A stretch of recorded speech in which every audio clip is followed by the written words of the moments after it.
Welcome back, everyone. Hope you're doing well. Today, we're going to be reacting to Nick Saban previewing Kalen DeBoer's first season. So, obviously, Nick Saban has moved on as in retired.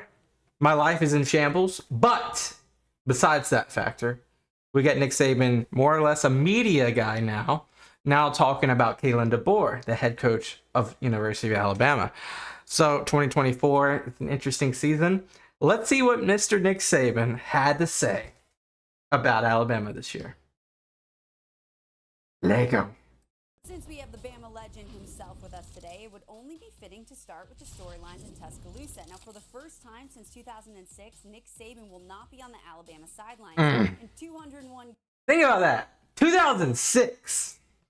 That is the BCS era. The college football playoff era. That is 6 national titles. That is all the 4 Heisman winners that has ever been for Alabama. Mark Ingram, Derrick Henry, Bryce Young, and Devontae Smith. You have an epicenter of college picks becoming draft picks. I mean, it's just, again, let's put this in perspective. Like crazy, man. Games. He won 6 national championships and 9 SEC titles. Now, Kalen DeBoer comes over from Washington following a trip to the national title game. They beat Texas.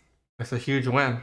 In his 2 seasons with UW, he won 25 games and went 12-2 against AP-ranked opponents. Now, Jalen Milroe's return should ease DeBoer's transition. He and Heisman winner Jaden Daniels were the only 2 SEC players with 20 passing touchdowns and 10 rushing touchdowns last season. Oh, okay. The combined. About his new job.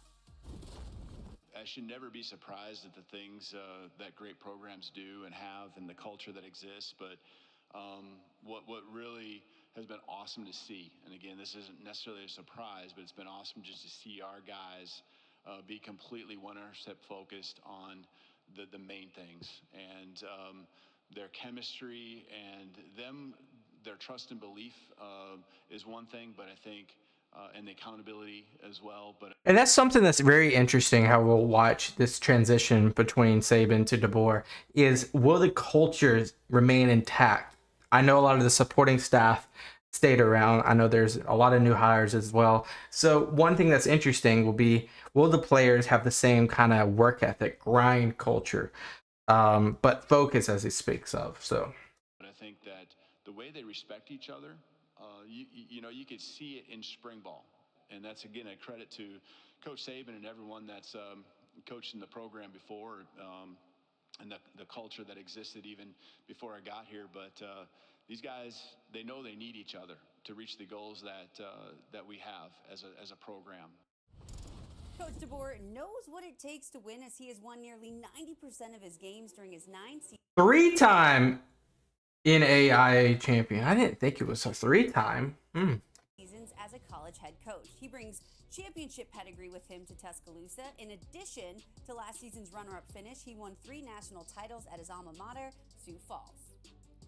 Pete Thamel joining us. And Pete, you just got finished talking with Kalen DeBoer, and while he hasn't secured his first win in Tuscaloosa just yet, there's another scoreboard that college football fans have been keeping an eye on, which is recruiting. So how has he tackled that task? And I already know he's killed it. He's killed it. Him, his GM, his entire staff has killed it this summer. It's a cold summer is what the whole theme has been. But let's hear what ESPN has to say.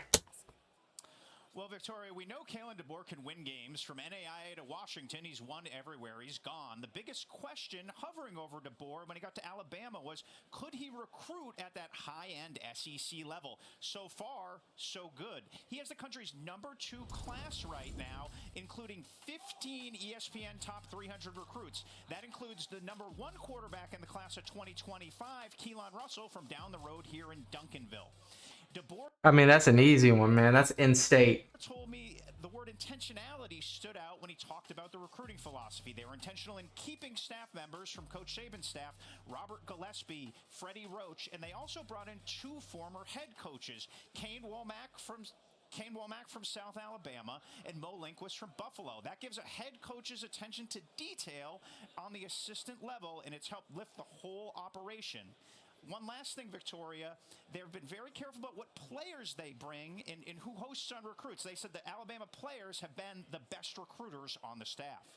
So true. So true. And that length, by the way, if you guys haven't already seen that length documentary I reacted to, go watch that. It kind of shows that embodiment of the players kind of taking ownership and understanding how they can, you know, utilize their influence to really bring more people here. Ooh, we love when the players get involved for sure. Pete, thank you so much. All right, let's bring in Greg McElroy and Coach Saban into this discussion. Coach, what kind of challenges do you see Kalen DeBoer facing in his first year at Bama? By the way, this is a crazy look right here. Greg McElroy, former national champion, former college football legend for Alabama, sitting next to his former coach, Nick Saban. This is really cool. I think the one thing Kalen's done a great job of is gotten the players to really buy into the things that he wants to do. But I think the biggest challenge is to get off to a good start, to develop some confidence so that that commitment to him continues to grow and develops as a team. Secondly, quarterback always needs to play well, and I think Jalen Milroe is very capable. And the third thing is they do have some issues on defense, which is mostly. It's so funny because he understands that. Like, he understands like the defensive struggles from last year, especially with the depth loss of players going to the NFL as well as transfer portal. So it's so like, if there's anyone that knows, it's this guy right here. In the secondary with a lot of new people and young people. So how those things work out will be the challenges that he has early on in the season. He's really done an amazing job, I think, endearing himself to the players. And as a player, I experienced a coaching change. Luckily enough for me, it was a really good coaching change, and I'm glad it worked out the way it. I mean, let's be honest, Greg. Your coaching change was, what were you, redshirt freshman in 2006? I mean, I guess we'll get this to him, but I mean, you were a freshman in 07, sophomore in 08. Junior in 09, senior in 10. You had to be a redshirt freshman in 2006. We'll give it to you, Greg. We'll give it to you. But there's an asterisk on that for sure. It did. But I do think that there's a certain amount of time that must kind of exist before you really are able to completely follow the guy that's in front of you. These players now have. And another thing, like, a lot of times programs start in like a mid or behind level, like Alabama did in 2006. In Saban, it took an entire year to kind of like build a class and then build, because it all starts with the players and then in the coaching, I believe. It doesn't matter if you have the best, like if Nick Saban goes to New Mexico State. I mean, New Mexico State might compete within their division, but they're not going to be on a national level. So I think it really starts with the players, and then the coaching fills in the rest. Before you really are able to completely follow the guy that's in front of you, these players now have options. They could have entered the portal. They didn't. They opted to stick around. They've now gotten to know Kalen DeBoer. And I think he's done a good job of keeping things relatively familiar. He's won everywhere he's been, like Pete's referenced and like you referenced, Victoria. But he didn't come in and say, hey, out with the old, in with the new. He really kept a lot of the same off-season practices in place while implementing some of his own philosophies a little bit at a time. So I think that's been easier on the players, which should allow for a lot of comfort heading into year number one with the new staff. How does a coach navigate that noise and pressure, especially in the first year with a new team? Well, you got to keep the main thing. And you got to focus on what you need to do as a player as well as a coach to keep everybody with their eye in the right place in terms of what your goals and aspirations are. And it's really about the players. You know, you're sitting in a locker room next to a guy, and your commitment to each other is what's going to help that team be successful. And that's the most important thing you can have on a team. So you can't be affected by external factors. You got to keep the main thing, which is technically doing the things you need to do to improve and grow as a team. I love that. Keeping the main thing. The goal's got to be the goal. I mean, we got to look at it from above. What are your KPIs? What is your objective? How do we reverse engineer this objective to the little things, the practices, the technique, the actual plays, the coaching, the strength and conditioning, the locker room, the actual tape, understanding dynamics. Love it. And a main thing that Coach DeBoer has is Jalen Milroe. Now, the star QB returns to the Crimson Tide, and while he didn't lock down the starting role until week 4, he only used that as fuel to lead the Tide to 10 straight wins and an SEC title and Alabama's 8th CFP berth. Now, he also found momentum as both a runner and a passer, combining for over 3,100 yards and 35 total touchdowns. So let's hear what he had to say earlier today. For me, I'm not a finished product. I think for me, today I stopped getting better. Today I feel as though I need to retire. So with that, I can always seek information and try to be a sponge at the position, whether it's situation awareness, whether it's protection, whether it's coverages. There's a multitude of things that, as a quarterback, to play at a high level, you have to master that. Oops. The great thing about last year, I can reflect on my film. Miller. Build upon that, and it's all about being around guys that's going to push me and uplift me and hold me to a standard of playing at a high level. And I have that with Coach DeBoer and Coach Sheridan that I'm so super excited about. And for us, we narrowed some things down that we wanted to improve on and build upon, and we're going to reflect on it as a group. And a lot of people thought immediately when Jalen Milroe was, obviously he's the quarterback and moving into the 2024 season, that he was going to get replaced by someone that's more of a pocket passer, more of a Penix, versus how Milroe is more dynamic. But he is going to be developed in his weak spots, which is possibly reading a defense, which is possibly utilizing, understanding coverage is a little bit easier to make the second or third or fourth read.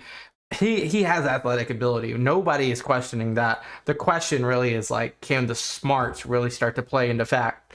And if that's what's going to happen, bro, it's going to be a crazy year. Let's keep listening. Now, Milroe showed us I just said Penix, and there it is. he could stretch the field in the passing game last 44% on 20 plus. That did not. Yeah, his deep ball is crazy. That's a wide, dude. That's this right here. I would argue that Washington had better receivers than Alabama. I'm not arguing. I'm telling you, Washington had better receivers than we did last year. Our best receiver was Isaiah Bond, who's undersized and is a total traitor, and he went to Texas. Sorry, not sorry. And another thing is, if you look at these numbers, 34 of 66 or 46 of 104. That was just a lot of prayers. It looks like Michael Penix was shooting up there. 5 picks too against a Pac-12 defense versus an SEC defense. And I know a lot of people are going to be like, wait a second. I don't care. Pac-12 defenses are nowhere near the Georgias or the Auburns or the LSUs when it comes to that front seven. It's just not even comparable. But even on the secondary front, besides Oregon and a few other schools, your SEC your SEC backfield of the defense, your corners, your DBs are superior just by draft stock alone. So to see this right here, NFL talent for Jalen Milroe. He is going to be a first-round pick if things go well this year. Not even questioning it. Percentage on deep passes than DeBoer's former QB, Michael Penix Jr. Both QBs ranked top 3 in deep touchdown throws, despite Milroe having nearly half as many attempts. Pete, early on in his career, Milroe wasn't always seen as a strong quarterback. Now, over the last year, that narrative has significantly changed. You were talking to Kalen DeBoer earlier. What steps has Jalen been able to make to continue to establish himself as an elite QB? Well, both Jalen Milroe and Kalen DeBoer were very clear. There's another huge step that Milroe can take forward this year. Kalen DeBoer told us that they really focused in on Milroe's footwork this spring. They also focused on his pocket presence, and I think that's a really key thing. He was sacked 44 times last year. Bruh. 44 times! He played in how many games? Well, we played 15 games. No, 14 games. We played 14 games. SEC championship in the first playoff. 14. He did not play in the South Florida game, so we're at 13 games. 44 divided by 13. He sacked like 3.5, 4 times a game. Average. That's insane. And our center was horrendous last year. I don't care. I'm gonna say I don't hold back the truth. I'm an Alabama fan. I don't care. Our center was horrible last year. Our snaps were so bad. 44 times is embarrassing. Anything above 44, I mean below 44, anything below 44 sacks this year is an improvement. That's insane. Some of those were certainly protection issues, but others were decision issues. Mm-hmm. So DeBoer said they've really walked through Milroe on his decision making. DeBoer made an interesting point, Victoria. He said with the amount they're going to push the ball down the field in this system that they bring, it's really going to open up a lot of running lanes for Milroe. So that's going to make it incumbent on his decision making of when to pull and run and when to hold the ball to try to throw it deep. There is no doubt that that decision-making has continued to allow Jalen to have the last laugh and let his actions and accolades on the field do the talking. All right, we're going to bring Coach and Greg back into this conversation. Now, Coach, you played a major role in Jalen's ability to step up. Can you walk us through that evolution that has made Jalen the player he is today? Well, I think pocket presence is the key word. And, you know, you can't lie to your tackles. They have to know where the launch point is. And, you know, with great athletes sometimes want to escape and outrun people to the perimeter, all right, which kind of changed the launch point for the tackles, which makes their pass protection more difficult. But when you can get the guy to step up and have the right pocket presence, not only does it open up the whole field to attack the middle of the field and all the field, rather than restricting the field when you go sideways with the scramble, it makes you much more dangerous and effective run and pass. And that's the one thing that Jalen did in the second half of the year that made him so much more effective. And I really do believe, because Jalen's ability to throw the long ball, his athleticism, his arm talent, and his speed make him a very, very difficult guy to defend. Difficult indeed. Now, Greg, where would you like to see Jalen grow from last year? I think kind of what Coach just said. I mean, I thought he grew tremendously, and you could just see his confidence grow after the bye week. Became a little bit more decisive, a little bit more willing to, hey, if it's not there downfield, I'll take what I can get either in the passing game or I'll tuck and run. No matter what you say, when you look at Jalen Milroe, he might be the most difficult guy on the field to bring down in the open field. So him being willing... I mean, he's bigger than both Jam Miller and Justice Haynes, our starting running backs. I would say that he's stronger than any receiver. I mean, he's faster than any tight end. He is the ultimate package when it comes to an all-around guy. I mean, comparatively, I mean, you could look at a smaller Cam Newton or a faster Tim Tebow, more accurate and deadly than Tim Tebow as well. I mean, it's an interesting just mix of players, really. Willing to just take what the defense gives him. Don't miss the layups, the occasional throws that he was sometimes inaccurate with. Sometimes it looked like he'd rush things a little bit too much. But that's all about getting more comfortable playing the position. And I think the sky's the limit with his potential. If he can just continue to improve on the intermediate and the underneath accuracy, he's got a chance to be as dynamic a quarterback as we'll see in all of college football this year. That's a good point. That's a good point. And on that note, guys, that's it. I appreciate you guys for watching. I think let's say real quick. We'll say real quick that I mean the whole point of this was like Kalen DeBoer. It wasn't really too much Jalen Milroe, but we kind of shifted the conversation at the end. But overall, Kalen DeBoer has an enormous task ahead, but a great team to lead. If we look at that schedule, it's an interesting one. I have us at 10-2. I think that we'll lose 2 games this season. But still make the playoff. I think we'll lose. Oklahoma at Oklahoma, and I think we'll lose LSU. I think it's LSU that's selected. I think we'll beat Georgia. I actually say that we'll beat Georgia, and we're usually good in the front as an Alabama team, except for last year. But there's like a mid-season little flub that we always have. And Oklahoma at Oklahoma, that's a dangerous game. But maybe we'll treat them like Mississippi State. So that's it, guys. Thank you guys so much for watching. Roll Tide if you're an Alabama fan. If not, Roll Tide. And until next time, peace out. But yeah, I'll see you guys next time. Bye-bye.